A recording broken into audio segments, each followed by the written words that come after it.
नमस्कार मित्रांनो, आपल्या चॅनलवरती तुमचं सर्वांचं स्वागत आहे.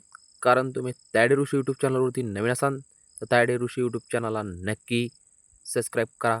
कारण आपण आज बघणार आहोत इंद्रा आणि राणीच्या मालिकामध्ये जबरदस्त असा ट्विस्ट आलेला आहे. आणि आजची कहाणी आणि आजचा प्रोमो, नवीन प्रोमो तुमच्यासाठी तयार घेऊन आलेलो आहे. तर मित्रांनो, आता कारखान्याच्या वकिलाने राणीची माफी मागितली आहे. आता घुटण्यावर बसून माफी मागितली. कारण कारखान्याचा वकील म्हणाला की मी आतापर्यंत एवढ्या केसेस केलेला आहे, म्हणजे केसेस कोर्टामध्ये नेलेला आहे, तर त्या केसमध्ये मी कधीच हारलो नाही.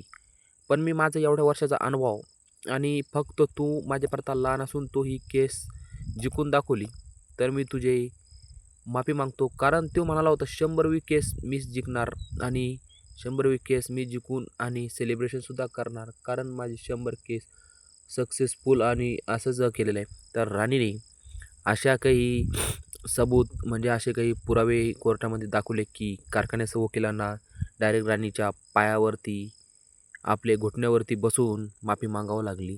तर मित्रांनो, माडिक आणि उर्मिला माडिक हे दोन्ही ठराविक 5 वर्षांची सक्त मजुरीची शिक्षा सुनावली आहे. जज साहेबांनी 5 वर्षाची शिक्षा सुनावली आहे.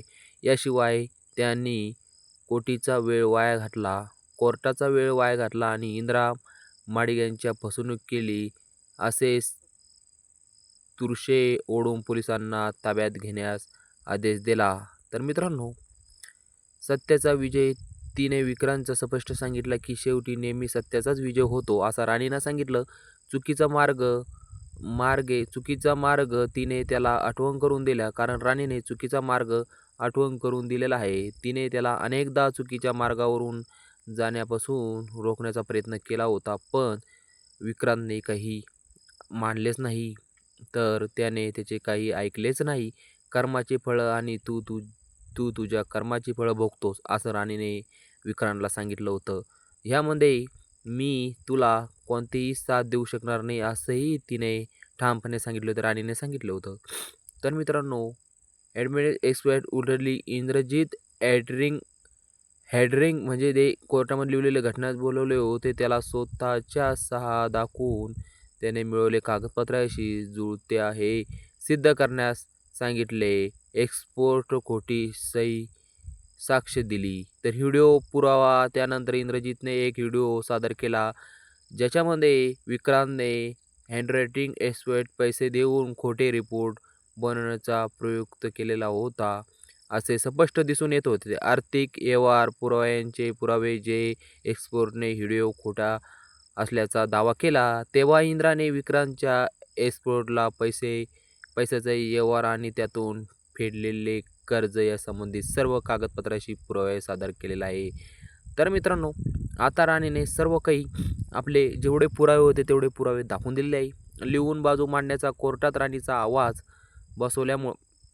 बसल्यामुळे तिने चिठ्ठीवर लिहून जज साहेबांना विनंती केली की आजच्या प्रमाणे दुसऱ्या एक केसमध्ये एक वकिलांच्या वतीने दुसऱ्या व्यक्तीला बोलवण्याची परवानगी दिली होती, तशीच परवानगी तिलाही मिळावी, म्हणजे इंदिरा मदत.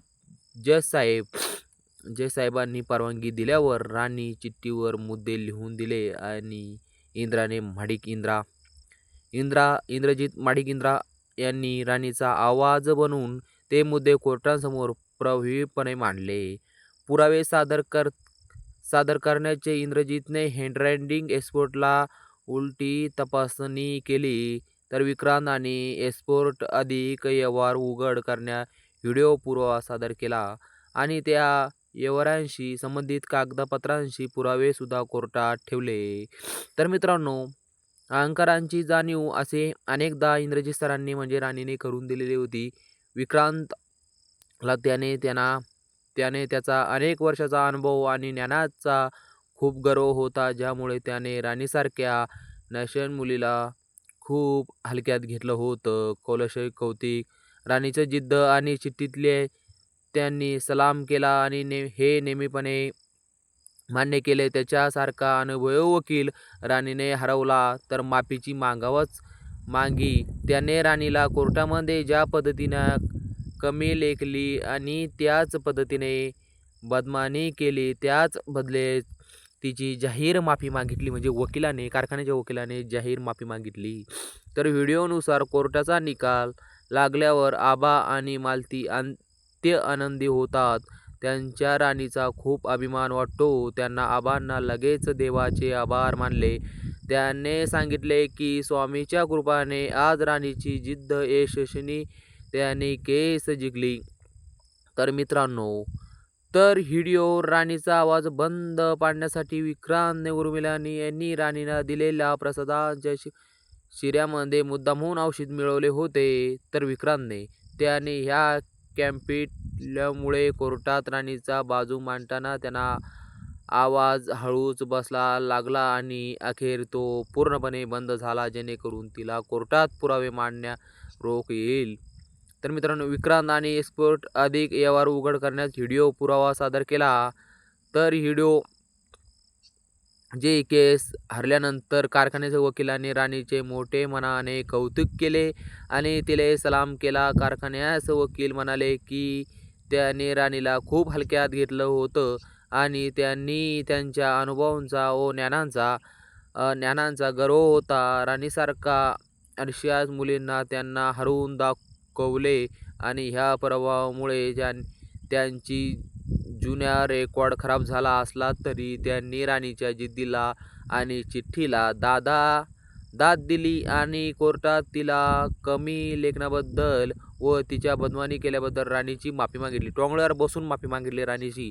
व्हिडिओनुसार कारखान्याच्या वकिलांना अहंकार गळून पडायचे मुख्य कारण म्हणजे राणीचे माढिक अंत्य, कठीण परिस्थिती, जिद्द, लढत देऊन हे केस राणी जिंकली होती.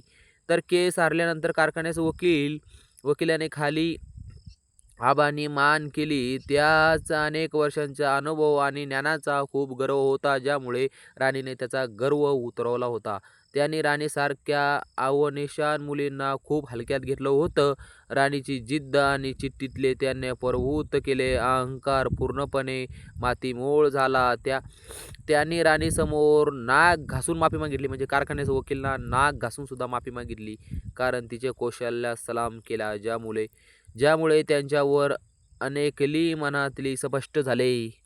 तर मित्रांनो, जिद्द आणि चिठ्ठी, कठीण परिस्थिती, विशेष जेव्हा राणीचा आवाज बंद झाला होता तेव्हा तिने हार मानली नाही, कारण तिने चिठ्ठीद्वारे कोर्टाला आपली बाजू पाठवून दिली आणि कसे लढे हे सुरुवात ठेवले. न्याय मिळायला दिला तर राणीचा अंतिम हुशारी आणि पुराव्यासह जे की हँड्रोटिक एक्सपर्ट आणि व्हिडिओ कोर्टात आपली बाजू मांडली, ज्यामुळे इंद्रजित आणि माडिक यांची फसवणूक उघड झाली आणि त्यांनी त्यांचा सलाम परत मिळाला. विजय राणीचा या जिद्दीमुळे आणि थोर्यामुळेच हे केस जिंकू शकले, त्यामुळे आबा आणि मालती तिचा सार्थ अभिमान करत होते. तर मित्रांनो, अहंकाराची जाणीव त्यांना अनेकदा अनुभव आणि ज्ञानाचा खूप गर्व होता, ज्यामुळे राणीसारखा अवनेश मुलींना खूप हलक्यात घेतले. कौशल्य कौतिक करून राणीच्या जिद्दीला आणि चिठ्ठीला सलाम केला, हे मान्य केला. त्यांच्यासारखा अनुभव वकील राणीने हरवला. माफी मागायची आणि राणीला कोर्टातून ज्या पद्धतीने कमी लेखली आणि त्याच पद्धतीने बदनाम केली. तर मित्रांनो, तर स्वाभाविकपणे राणीची जिद्द मुद्दाम कागदपत्र चिठ्ठीवर लिहून देतात, कोर्टासमोर मोठ्या बाजूने दाखवतात. हे सर्व काही दाखवलं. आधार राणीचा आवाज हरवल्यामुळे तिचा विचार आणि तिचे म्हणजे कोर्टापर्यंत पोहोचण्यासाठी काम करत होता, म्हणून त्याला बी सुद्धा सलाम. कारखान्याच्या वकिलाने नाक घासून माफी मागितली, कारण कारखान्याचा वकील म्हणाला 100वी केस मी जिंकत होतो, तर 99 केस मी जिंकलो, पण राणीसारखी हुशार वकील मला कुठेच भेटणार नाही. याच्यानंतर मी कुठंच खऱ्याला साथ देईन, खोट्याची खरी बाजू करणार नाही, असं राणीला कारखान्याच्या वकिलाने हे दिलं, म्हणजे वचन दिलं. तर मित्रांनो, कारखान्याचा वकील एवढा मोठा अनुभव असलेला वकिलाला राणीने हरवलं, म्हणजे राणी लहान वकील नव्हती. कारण घटनेस म्हणजे तुम्ही बघू शकता, राणीचा आवाज गेल्यामुळं सुद्धा राणीचे आवाज गेला होता, तर इंद्रजित ठामपणे राणीच्या पाठीमागे उभा राहिला. तर हे याला म्हणते नवरा बायकोंचं नातं. तर मित्रांनो, तुम्ही बघू शकता, कारखान्याच्या वकिलांना टोंगळावर बसून नाक घासावं पडलं राणी पुढं. कसं काय घासावं पडलं? फक्त राणीनेच आपल्या त्या कारखान्याच्या वकिलांना हरवलं आणि माफी मागायला सांगितली. नमस्कार मित्रांनो, तुम्हाला आपला व्हिडिओ आवडला तर आपल्या व्हिडिओला लाईक करा, शेअर करा, कमेंट करायला